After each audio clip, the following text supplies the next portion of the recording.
Podemos começar falando sobre Dom Casmurro, professor. Fique à vontade. Então, vamos lá. Eu considero Dom Casmurro a obra-prima da língua portuguesa no Brasil, da literatura de língua portuguesa no Brasil.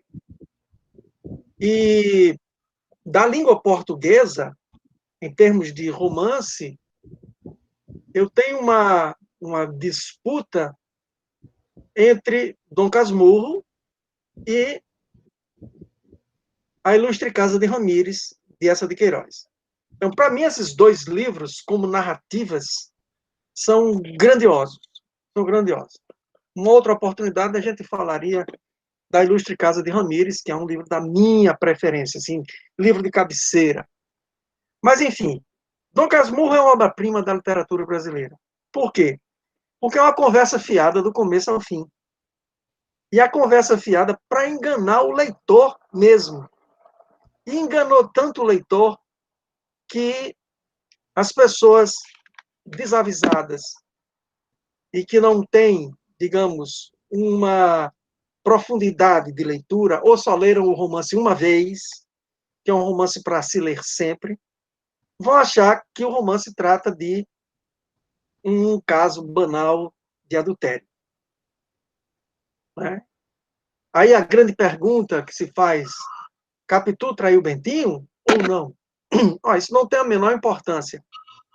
E não tem a menor importância, vou dizer por quê. Porque Capitu não existe. Existe a Capitu que Bento Santiago cria para nos fazer entender que ela o traiu, ou que ela o teria traído. Por que é que Capitu não existe? Porque o romance é narrado em primeira pessoa, num tempo distanciado dos acontecimentos. O narrador é Bento Santiago, já velho, já ganhou o apelido de Casmurro, de Dom Casmurro, não é? E tudo que ele narra é sobre fatos passados e sobre pessoas já mortas. Como ele narra em primeira pessoa esses fatos passados sobre pessoas já mortas, não há ninguém para contraditá-lo, não há ninguém para contradizê-lo. Então, as falas de Capitu que nós temos dentro da narrativa de Bento Santiago são falas criadas por Bento Santiago. Capitu, na realidade, não existe. Existe uma Capitu fabricada por Bento Santiago. Agora, eu posso dizer que, se não há como comprovar que houve adultério, que não é importante, até pelo fato de que a Capitu que está ali é criada com uma intenção de desviar o olhar do leitor para as coisas mais importantes, eu posso dizer que Bento Santiago deixa no ar que possivelmente teria traído Capitu com Sancha. Está lá no romance. Está lá no romance. Só que ele inicia a conversa e muda de assunto. Mas ele deixa no ar. Tá certo? Então, nós temos um romance que é de uma beleza extrema pelo fato de que, por trás de uma história banal de um amor de criança entre Bento e Capitu, Capitulina, entre um rapaz rico,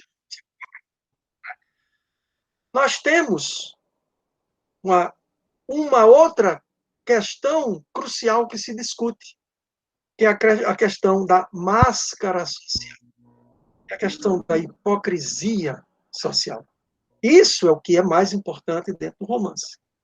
E não a história do adultério, que é impossível de se verificar e é impossível de se tomar uma decisão a respeito, que sequer deveria ser cogitada quando se trata da estrutura do romance. Sequer deveria ser cogitada quando se trata da estrutura do romance. Até porque o narrador diz assim, tudo se encontra num livro falho, leitor. Tudo se encontra num livro falho. E eu preencho as tuas lacunas e tu preenches as minhas. A ironia metalinguística de A Machado. ironia. Perfeito, perfeito. E qual é o grande objetivo do livro? O grande objetivo do livro está descrito, está dito ali no 2º capítulo. Atar as duas pontas da vida. Sim, eu estou com esse excesso E aqui. fazer. Exatamente. O meu fim Atar as duas evidente, pontas. o meu fim evidente era atar as duas pontas da vida e restaurar na velhice a adolescência. A adolescência. Mas, o que é que ele diz? O que é que ele diz em seguida? Pois, Senhor, não consegui recompor o que foi nem o que fui. Nem o Em que tudo. fui. Nem o que fui. O Já, verbo por quê? no passado perfeito. Por quê? Porque falta a mim mesmo. Pode continuar que ele vai dizer isso. Falta a mim mesmo. Repare bem, preste bem atenção. Se nós lermos Dom Casmurro, procurando os detalhes daquilo que o narrador Bento Santiago nos traz, nós vamos ver que ele tenta restaurar as duas pontas da vida. A adolescência na velhice, mas que falta, ele não consegue ter falta a ele mesmo.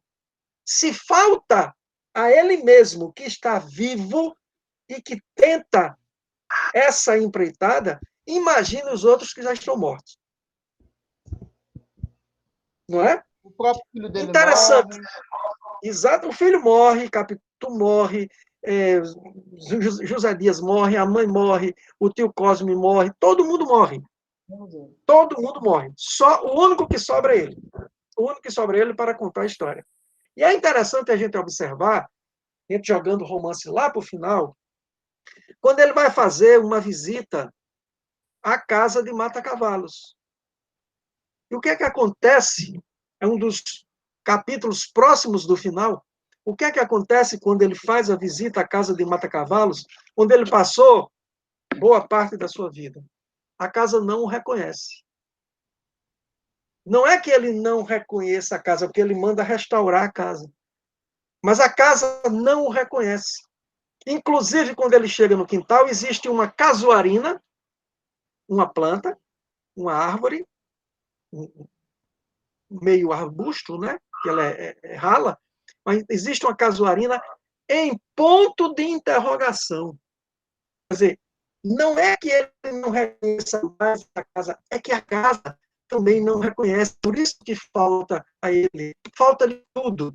E ele tenta preencher as lacunas desse tudo, contando uma história da sua vida e mostrando que o grande problema da sua vida e, evidentemente, simbolicamente, da vida dos outros, de todos nós, são as máscaras que nós usamos. Nós vivemos usando máscaras. Não agora nesses tempos em que nós somos literalmente mascarados, mas nós vivemos usando máscaras. Nós temos, as máscaras são necessárias para que haja uma vida em sociedade. Nós somos hipócritas em um grau maior ou em um grau menor. Existe a hipocrisia, que é aquela hipocrisia que permite a relação social para não causar problemas, e existe aquela hipocrisia que vai além disso e causa problemas e prejuízo às pessoas. Né? Então, Bento Santiago e o livro do Casmurro vão mostrar exatamente isso, que se há uma hipocrisia social que permite que nós vivamos em sociedade sem grandes conflitos, você entra no elevador, entra aquele seu vizinho chato, e para ele você é tão chato quanto ele é para você, mas você diz, bom dia, como vai? Para não causar problemas. Porque você vai conviver com esse vizinho no condomínio o tempo todo. Então é melhor se fazer de hipócrita por um momento do que causar um problema e um constrangimento maior todos os dias. Então essa é a hipocrisia, esse é o tipo de hipocrisia que ajuda no relacionamento social. Mas existem aquelas hipocrisias que são hipocrisias danosas, que destroem os relacionamentos sociais, exatamente aquilo que se encontra em Dom Casmurro. Há 2 capítulos no romance, 3 capítulos no romance que são muito importantes. Todos são, evidentemente. Então, um romance narrado em primeira pessoa, o narrador é personagem, ele vai relembrando os fatos da vida dele, começa na infância e vai até a fase final da vida, quando ele está velho, mas não há necessariamente uma sequência de acontecimentos, não é, que torna essa narrativa linear, até porque é uma narrativa de primeira pessoa, então o pensamento voa daqui para lá, daqui para acolá, e o romance é feito de muitos quadros, e muitas vezes, evidentemente, esses quadros estão um tanto assim desconexos com relação à linearidade do romance. Mas há dois capítulos no romance aos quais eu quero me reportar. São capítulos importantíssimos para a gente compreender. Capítulo 32, que se chama Olhos de Ressaca. O capítulo 123, que se chama Olhos de Ressaca. O capítulo 125, que se chama Uma Comparação. E eu ouso dizer que o capítulo 125 é o capítulo mais importante do livro. É onde está a chave do livro. Onde está a chave do enigma de Capitu, do enigma de Bento Santiago. O que é o capítulo 32? O capítulo 32 é o capítulo em que Bento Santiago, na época Bentinho, porque era criança, era menino, descobrindo o amor por Capitu, não é? Menino que, veja bem, na caracterização do Bento Santiago, velho, o Dom Casmurro, fazendo a caracterização do menino, é um menino tímido e ingênuo, a ponto de dizer que Capitu era Capitu mais mulher do que eu era homem, não é? Do que eu era homem, e que eu tinha orgias de latim e era virgem de mulheres, e que Capitu, calada, eu, calado, publicava com o meu silêncio aquilo que Capitu escondia com as palavras. Quer dizer, ele se mostra caracteristicamente como ingênuo na infância e a maliciosa Capitu. E não é à toa, né? Que o nome dela é Capitu, que o nome dele é Bento. Ele é o Bento, ele é o abençoado. Ele é o destinado ao seminário, à vida religiosa. E ela é Capitu, ela é a cabeça. Capitulina, que é o nome dela, vem de caput, no latim, que é a cabeça. Ela é a cabeça. Ela que conhece as coisas. A cabeça da minha amiga sabia pensar rápido e com eficiência, diz ele. Então, vejam, no capítulo 32, Bento vai à casa de Capitu com que intuito?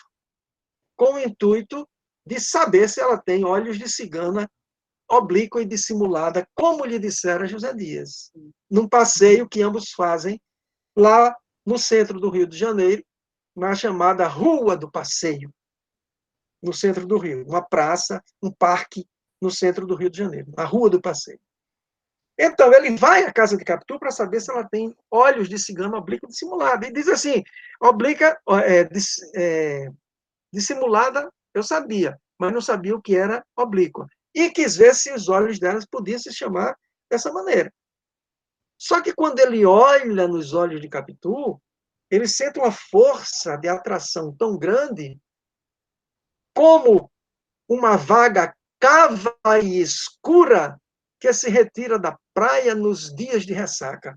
Aí ele diz, olhos de ressaca? Sim, de ressaca. Então, ele vai dar a Capitu essa caracterização de olhos de ressaca, que muita gente acha, quem não leu principalmente, ou não leu com atenção, ou tem pouca intimidade com a língua, acha que olhos de ressaca é porque Capitu tem olhos de gente que bebeu muito, e no dia seguinte está com aquele olhar mortiço. Não, olhos de ressaca são olhos que arrastam as pessoas para dentro deles, como as vagas, as ondas no dia de ressaca. Que é um perigo tomar banho de mar no dia em que o mar está de ressaca. Porque as ondas são violentas e elas arrastam para dentro do mar as pessoas. E é assim que morre Escobar, tomando banho de mar no Mar do Flamengo, num dia de mar de ressaca. Ele é afogado naquele dia. Ele morre afogado naquele dia. Então, no capítulo 32, nós já temos aí um índice, primeiro, da Capitu, que é uma Capitu fatal, de olhos de ressaca, cuja força atraía as pessoas para dentro deles, como a vaga que se retira da praia nos dias de ressaca. E vamos ver que no capítulo 123, que se chama Olhos de Ressaca, se dá exatamente no momento em que está havendo o velório de Escobar, morto afogado, na praia, no Mar do Flamengo, num dia de maré de ressaca. E aí, o que é que acontece nesse capítulo? Que acontece que estão todos no velório. Estão todos chorando. Capitu se contendo. A viúva se desfazendo. Capitu fazendo consolo, consolando a viúva, Sancha, sua amiga. Bento também chorando. De uma maneira mais comedida, mas chorando. E observando a todos. Aí, em um momento, ele olha para Capitu e vê o olhar ardente e apaixonado, isso na visão dele, o olhar ardente e apaixonado que Capitu tem para o morto, como se quisesse tragar também com o seu olhar o nadador da manhã. São os olhos de ressaca. Quando ele vê uma lágrima pouca e calada, que ela tenta disfarçar, mas ardente, ele diz: as minhas cessaram logo. As minhas cessaram logo. E o problema é que ele tem, como amigo de Escobar, ele vai fazer a saudação do morto. Ele vai fazer as honras fúnebres. O discurso está escrito no bolso do paletó. E ele faz. Ele tem que fazer. Depois que ele vê, na sua visão pessoal, uma possível traição da mulher com o amigo. Ele faz a saudação do morto. E rasga a caminho de casa a saudação, embora José Dias queira publicá-la por achá-la muito bonita. E o rasgo de dor dele, rasgando a saudação, passa para José Dias como se fosse um rasgo de humildade, de um homem humilde. Mas não, é a dor de uma possível traição. Então, veja, a primeira máscara. É a primeira máscara. Qual é a primeira máscara? É que eu não posso absolutamente publicar isso daí. Por quê? Porque se vier a ser descoberto o adultério, se for o caso, eu serei apontado na rua como aquele que, além de traído pela mulher e pelo melhor amigo, ainda fez a saudação e o elogio fúnebre ao morto. Eu passarei por idiota. Né? Ele vai remoendo essas dores a ponto de pensar em matá-la. E tem um capítulo em que ele vai assistir Otelo. A grande referência. Exatamente. Tem um capítulo em que ele vai assistir Otelo. Então ele sai do teatro com essa referência do Otelo de Shakespeare, de Desdémona sendo morta por Otelo. Né? Mas aí ele resolve fazer o contrário. Ele resolve se matar. Ele passa na farmácia, compra o veneno, e tem uma frase magistral dentro de Dom Casmurro, que ele diz assim: quando me senti com a morte no bolso, foi como se tivesse tirado a sorte grande.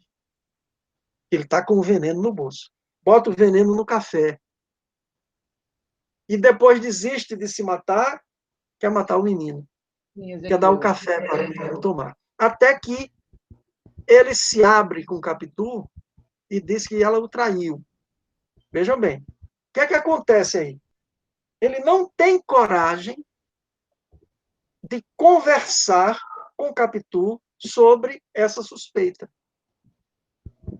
Ele já tomou a decisão, ele já tomou o partido de que ela o traiu. E por isso mesmo resolve se separar dela. Mas de que maneira se separar dela? Como ele não tem coragem de conversar, ele também não tem coragem de se separar dela para não ser motivo de chacota na sociedade em que ele vive. Afinal de contas, ele é um rapaz rico, ele é um advogado, ele é conhecido, e aí seria motivo de chacota. Eles fazem uma viagem para a Europa. Capitu fica lá com Ezequiel. Ele volta da Europa e diz para todos que Capitu ficou na Europa cuidando da educação de Ezequiel, quando na realidade eles estão separados. Por quê? Porque é a máscara da hipocrisia para não ser reconhecido nas ruas como aquele que foi traído pela mulher e pelo amigo, que ainda fez o elogio fúnebre ao amigo. Então, estão separados. E mais ainda, a hipocrisia vai adiante. Ele volta à Europa, outras vezes. Jamais visita Capitu nem o filho. Mas quando volta, os amigos pedem notícias de Capitu e ele dá, como se tivesse passado com ela e com o filho há algum tempo. Quer dizer, há uma hipocrisia dentro do romance que é mostrada como algo que alimenta a máquina social. Isso é mais importante do que a banalidade de um adultério. E Machado sabe fazer isso com grande maestria. O capítulo 125, uma comparação, é importantíssimo. Por quê? Porque ele fala disso sem falar disso. O capítulo é uma alegoria. No capítulo ele fala da morte de Aquiles por Heitor. Ele fala do sofrimento de Príamo diante do filho, do homem que matou-lhe o filho, se humilhando, se ajoelhando, beijando as mãos daquele que lhe matou o filho, que é uma referência ao canto 24 da Ilíada, uma das coisas mais belas que já se escreveu em toda a literatura universal, esse momento de Príamo com Aquiles, né? E depois compara a dor dele com a dor de Príamo, que a dor dele é muito maior, porque já não existem os Príamos de antigamente. Os Príamos de hoje vão para trás da porta, secam as lágrimas e fazem de conta que Aquiles não matou Heitor. Ou seja, ele assume a hipocrisia, Kleber. Ele assume a hipocrisia. Na realidade, eu não quero discutir nada. É melhor para mim, na minha posição social, ignorar o que aconteceu, não tirar a limpo essa história e fazer de conta que eu estou casado com Capitu e que Capitu se encontra na Europa cuidando do nosso filho. Todo mundo vai ver dessa maneira.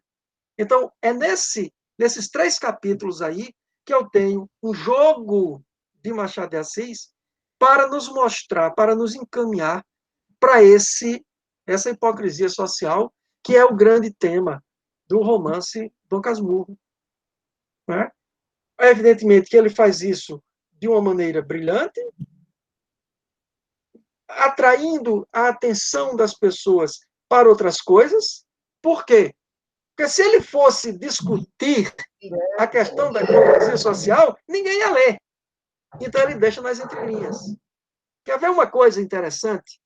É o caso da vara, o conto Caso da Vara. O conto do Caso da Vara está na mesma linha de Dom Casmurro. Mesma linha. Damião foge do seminário, vai para a casa de Sinhá Rita. Sinhá Rita fica sem saber por que é que Damião está ali. E Damião, intuitivamente, sabe que tem alguma coisa entre o pai dele e Sinhá Rita. Porque Sinhá Rita tinha 40 anos de idade, mas 27 no olhar. Por aí, essas frases de Machado são magistrais, né?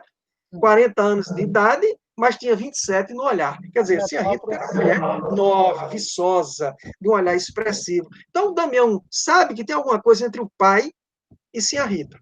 E, na realidade, tem. O pai é amante de Sinhá Rita. Isso fica nas entrelinhas o tempo todo, né? O pai é amante de Sinhá Rita. E o que é que Damião quer, fugindo ao seminário e indo à casa de Sinhá Rita? É que Sinhá Rita, pela influência que tem sobre o pai, Sinhá Rita o tira do seminário, porque Damião não quer ficar no seminário. Resultado, Joãozinho, assim é como Sinhá Rita chama João, o pai de Damião, Joãozinho é instado a vir falar com Sinhá Rita para tirar o menino do seminário. Né? Enquanto Sinhá Rita manda um recado para Joãozinho para vir falar com ela, de modo a tirar o menino do seminário, Damião está entretido com as escravas, crias da casa, que estão fazendo bordado ali com Sinhá Rita. E uma delas, uma escrava franzina, chamada Quitéria, fica também entretida com as histórias de Damião e atrasa no bordado. Então, o que é que acontece? Damião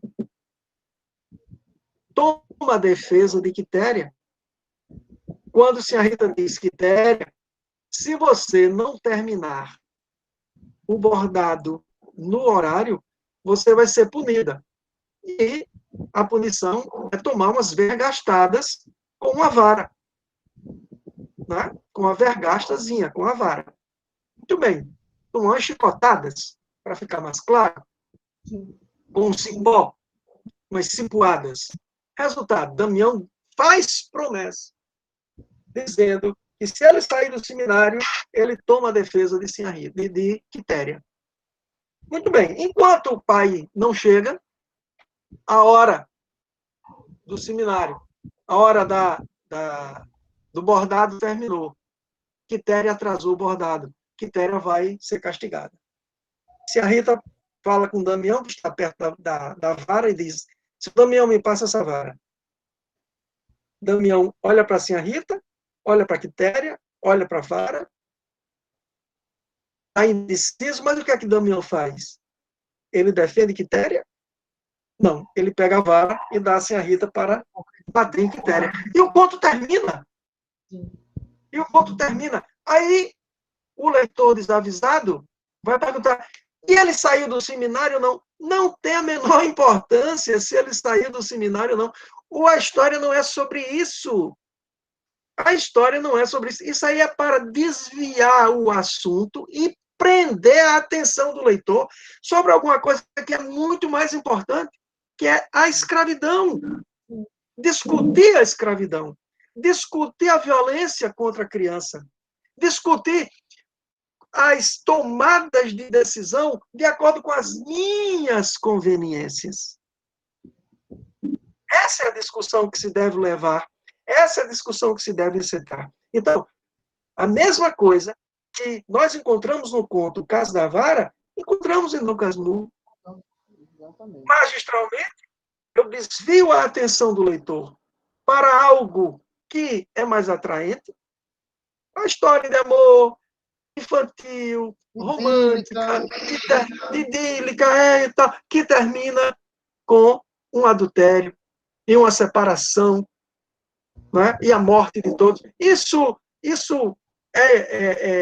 chama a atenção? Claro que chama a atenção. Nós gostamos de dramas, né? Nós gostamos de dramas. Mas se for discutir as questões importantes, nós passamos ao largo da discussão das questões importantes. Então, muita gente acusou Machado de, sendo de origem negra, não tomar a defesa do negro. Mas E ele precisaria fazer um panfleto para tomar a defesa? Até Não. porque, Ele precisaria fazer um até panfleto para porque, falar? até porque Não. pelo fato dele viver no século XIX, a gente não tem que entender uma coisa que eu digo até aos alunos.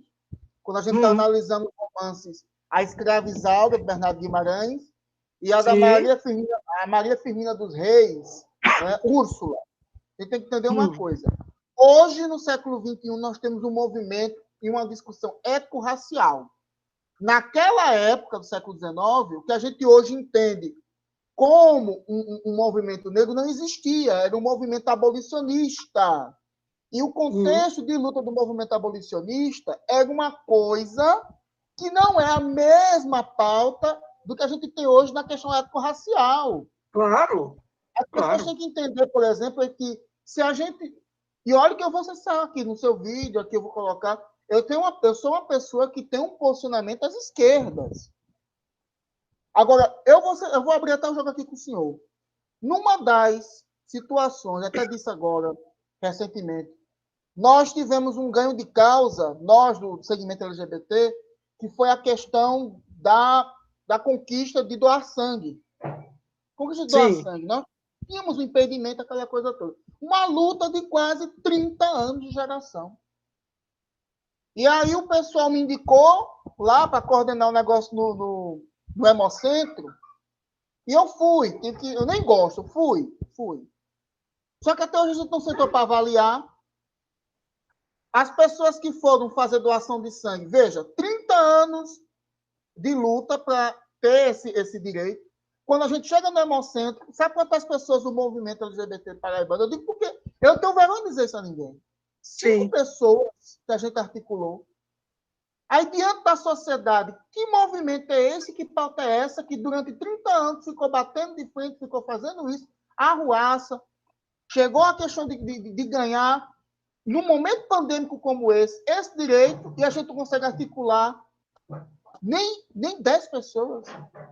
Quando eu levei isso para um debate, uma das minhas colegas de pauta me chamou de machista. Me chamou de machista. Eu digo, não existe essa questão. Porque ela foi falando, eu interrompi. Isso não tem fundamento, companheira. Ou a gente, de fato, faz uma avaliação da nossa representatividade, ou então faz o seguinte, pegue tudo que for de pauta nossa e jogue fora e pronto. Porque o distanciamento, Kleber, entre o que se diz e o que se faz. Pois é. E a crítica que a sociedade tem é justa. Por exemplo, se eu estou chamando a atenção de Milton e de toda uma sociedade por uma pauta, eu tenho que respaldar essa pauta respeitando também os questionamentos que são feitos a ela. Porque eu não posso, Sim. eu não entendo como a pauta dos direitos humanos é tão, digamos assim, posta acima de tudo e como ela não é defendida, não. Ela não é defendida. Ela é usada para Sim. simplesmente autopromoção, e isso é verdade. Ah, Isso é verdade, voltamos à questão das conveniências. exatamente. Voltamos à questão das conveniências. Ela é usada quando é conveniente para mim. Quando não é, eu não uso. Eu não uso. É o grande problema do distanciamento entre o que se diz e o que se faz. Está aí. Essa é a discussão que está em Machado de Assis. É a discussão que está em Machado. No caso da vara, que está em Dom Casmurro, é a discussão. O que é que eu defendo e como é que eu ajo? Não é? Então, há um distanciamento. E isso mostra exatamente as máscaras que nós usamos, porque nós vivemos de acordo com as nossas conveniências. Nós Exatamente. vivemos dentro de adequações, em lugar de realmente brigar por aquilo em que nós acreditamos.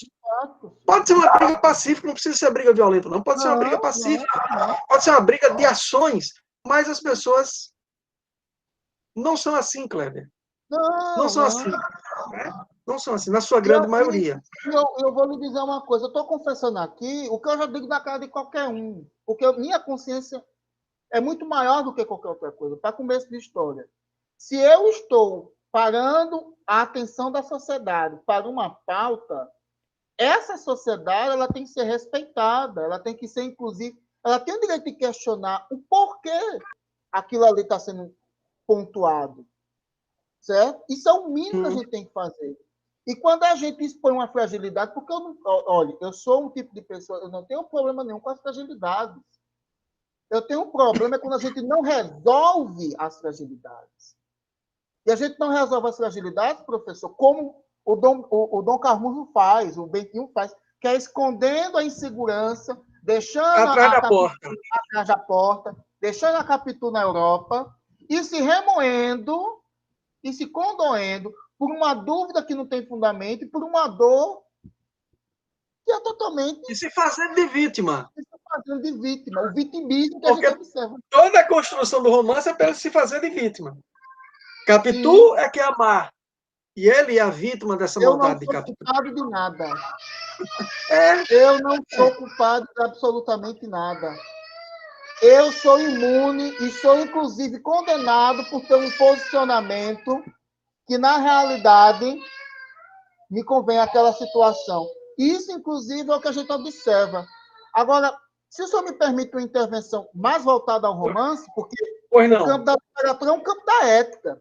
Eu costumo dizer que, quando eu dou aula de literatura para os alunos, mais do que qualquer outra coisa, eu me remeto ao campo do valor e ao campo da ética. Porque, na realidade, os personagens estão sempre voltados a isso.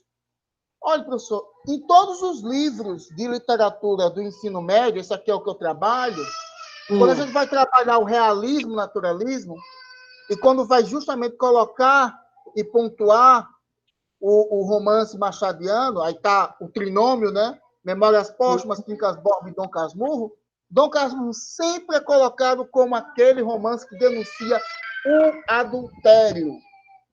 É o romance Mas é que porque não denuncia. leram, cara. Agora, você observar isso num livro de literatura do segundo grau, você colocar isso, professor, num debate casual, para você ter uma ideia, até o planejamento de aula de literatura, sabe o que impõe para a gente? Para a gente colocar o Dom Casmurro como se fosse um julgamento, onde Capitu é a ré e o Bentinho é um juiz, ou o acusador. Exato, exatamente. Exatamente. Eu já vi isso, eu já vi professores fazerem isso. Fazerem tribunais em sala de aula. Uma coisa sem sentido. Mas deixa eu lhe dizer uma coisa. Um romance de 1857, Dom Casmurro é de 1899. Um romance de 1857, que começa o realismo no mundo. Se chama Madame Bovary, de Gustave Flaubert. Esse romance tem uma personagem, a personagem título, Madame Bovary, Emma Bovary, que é adúltera. Ela é adúltera. Ela adultera com duas pessoas dentro do romance. Agora, o romance não é denúncia de adultério. Porque se o romance fosse denúncia de adultério, o romance seria para lá de machista. E não era o caso de Flaubert. O romance é denúncia de uma sociedade que educa mal as mulheres. Que educa mal. De uma sociedade que educa mal. E que, dentro dessa educação ruim que se faz na sociedade, as mulheres ainda pegam o pior pedaço. E é exatamente isso que incomodou a sociedade francesa da época. Não foi o fato de que Madame Bovary, Emma Bovary, uma mulher casada, adulterou com duas pessoas dentro da narrativa. O que incomodou sobremaneira a sociedade francesa foi o fato de que Flaubert expôs a sociedade francesa e a educação pífia, a educação falha dos homens e muito mais das mulheres, entregues a quê? Entregues a uma igreja conservadora. Eu não entendo igreja que não seja conservadora. Não, Eu até nesse ponto aí, né? Mas entregue ao religiosismo conservador e entregue a leitura de romances românticos que desencaminham na visão de Flaubert, porque era uma briga com o romantismo. Então, isso incomodou a sociedade francesa de ver como ele denunciou a condição feminina. Então, quem lê o romance Madame Bovary com olhos desarmados vai achar que Flaubert é machista e que Flaubert está denunciando o adultério de Madame Bovary. Não é nada disso. A discussão não é o adultério de Madame Bovary. A discussão é o que levou dentro da sociedade a Madame Bovary ser adúltera. Uma educação falha, com idealismos sem sentido e com culpas que fazem as pessoas ficarem terrivelmente constrangidas e com peso nas costas, que é a grande arma da religião, sobretudo a religião monoteísta. Sim. Né? Então, é isso que deve ser visto. Então, o que nós vemos com Flaubert, que é o pai do realismo, é o que nós vemos com Machado nessa grande obra que é Dom Casmurro. As discussões que são apontadas são discussões sobre a sociedade. Não é discussão sobre uma pessoa, não é discussão sobre uma mulher, mas é discussão sobre a sociedade. O que é que a sociedade apresentou de educação para os homens e para as mulheres? Qual foi a solução que a sociedade deu? Bentinho estuda, Bentinho vai ao seminário, Bentinho se forma em direito. E Capitu? Você tem alguma passagem no livro que Capitu estuda? Nenhuma. Isso não é revelador? Esse silêncio não é revelador? Então, silêncio, é aí que a gente tem que procurar. É o silêncio que grita. Exato. É aí que a gente tem que procurar. Né?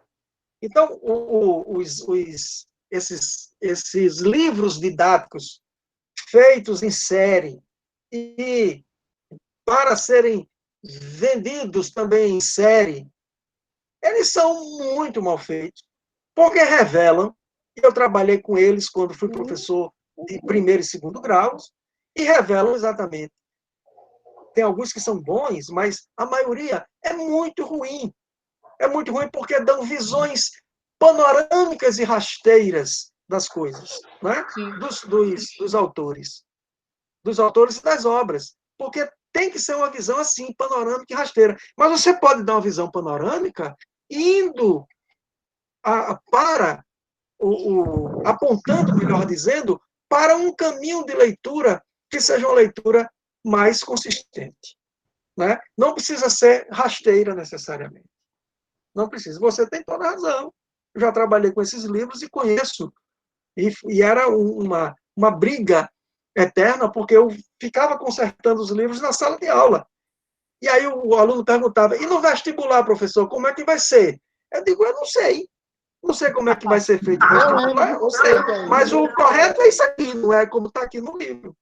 Né? É complicado. É complicado. E o pior, né, professor, que a gente está numa geração... Assim, eu vou fazer aqui uma crítica. A gente tem o Enem como o filtro para as universidades. Eu fui ainda aluno da época de vestibular, tanto da UFPB como da UFPB, onde eu me formei, e na UFPB, onde eu passei, inclusive, no curso de outras classes, depois abandonei, depois eu lhe conto essa história. E aí, o que acontece? Você ainda nota que a gente ainda lia, porque tinha aquelas indicações dos livros. Claro que existia a indústria do resumo. Claro. Mas a gente tinha que ler, e em muitos vestibulares a obra era questionada na íntegra, não só na parte estrutural, narrador, personagem, ambiente, mas também nessa parte moral, temática, narrativa e estilística. Sim. E aí, quando você pega o Enem primeiro acaba com o século XIX, acaba com a era colonial no Brasil, centra tudo nos 30 últimos anos do século XX, e pegando agora as linguagens, como é que se diz, corporativas, as linguagens da mídia atualizadas, e Sim, colocam as sim. coisas em ambiguidade. As questões são muito textualizadas em ambiguidade. Você não pode questionar, por exemplo, o estilo narrativo de Guimarães Rosa. Guimarães Rosa é colocado do lado de uma maneira figurativa. Né? A questão estilística, que, bem dizer, era da minha geração, o que me encantava na literatura é quando o professor pegava um excerto do livro e lia. E lia com entusiasmo e dizia: neste ponto, neste fragmento, vocês vão encontrar, como a gente estava falando agora, nós estamos encontrando a chave do romance. E aí fazíamos ler com outros olhos, porque uma coisa que é muito comum, essas provas de Enem, IDEB, SAEP, sei lá o que mais, Prova Brasil, não estão educando o nosso povo. Não. Estão nos emburrecendo. Para você ter uma ideia, eu estou fazendo questão de deixar isso aqui gravado e vou mandar não só o certificado, mas também o vídeo para o senhor. É porque a gente da educação básica, eu já lhe falei isso várias vezes, a gente da educação básica padece de momentos de elucidação. Eu, inclusive, como eu estou pegando esse material e coloco, o pessoal diz o seguinte no planejamento: esse material já está ultrapassado. Eu digo, mesmo ele ultrapassado, ele vai ser utilizado. O material que o senhor coloca, que Arthur coloca, que muitos professores... Até os materiais que vocês citam de Antônio Cândido e Alfredo Bose, esse povo bota para baixo do tapete. Outra coisa que é muito complicada, professor, é a gente trabalhar história da literatura, aquela coisa ainda de decoreba, onde, se hoje a linguística questiona os padrões de estrutura gramatical e nos força a compreender a língua pela variação, mas o ensino literário ainda é vinculado a decoreba. Machado de Assis escreveu Dom Casmurro. Exatamente. Exatamente. O que está faltando é leitura, né, Kleber? Está faltando é leitura. Que sempre faltou, mas agora está sendo muito pior. Muito pior. E eu noto isso, por exemplo, nos alunos que chegam na universidade. Os alunos que estão chegando na universidade para os cursos de humanas, eles têm uma carência de leitura muito grande. Muito grande. Então, uma referência literária é quase que perdida, porque muitos deles desconhecem completamente. Né? Eu não sei qual foi o tempo aí que você programou, mas... eu acho que já está... Só faltam só 2 minutos para fecharmos. E exato. nisso, eu acho que seria interessante que o senhor se apresentasse e o senhor colocasse à sua disposição, como é que se diz, as suas referências, né? Porque, na verdade, houve uns probleminhas, por exemplo, o vídeo ficou, da parte do senhor, um pouquinho fechada, mas o áudio ficou muito bom. Então, por esse motivo, eu vou até editar algumas coisas, eu vou editar os vídeos junto com os meninos, para que haja essa, digamos assim, essa sua apresentação, que foi muito positiva. Houve também as interferências aqui em casa, porque, infelizmente, ou felizmente, a gente está nesse contexto, e onde a casa é exposta, mas eu queria que o senhor fechasse para uma analogia, além da sua apresentação, onde a gente observa esse realismo machadiano, ele, na realidade, é um realismo de instrução pedagógica. Não é somente aquela coisa seca, como a gente vê na Europa, essa briga entre os românticos velhos, cafonas, com os jovens realistas. A gente vê isso muito na França e em Portugal. Mas aqui, no Brasil, não sei se eu estou errado, a gente observa que não. Existe, sim, esse momento de distanciamento, mas, principalmente, uma literatura mais amadurecida.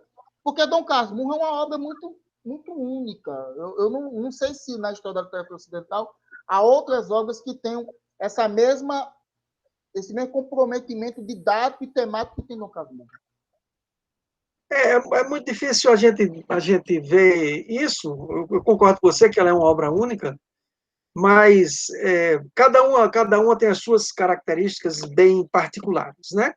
Mas eu digo o seguinte, que a literatura, a arte, de uma maneira geral, é aquilo que Horácio, o poeta latino, estabeleceu na sua arte poética, que ela, ao mesmo tempo, ela deleita, é o delectare, é o deleitar, e é o docere, que é o ensinar. E, obviamente, que isso deve ser feito de uma maneira natural. O autor, ele não pode ficar vendo na sua obra um objetivo, uma finalidade pragmática, porque isso destruiria a obra.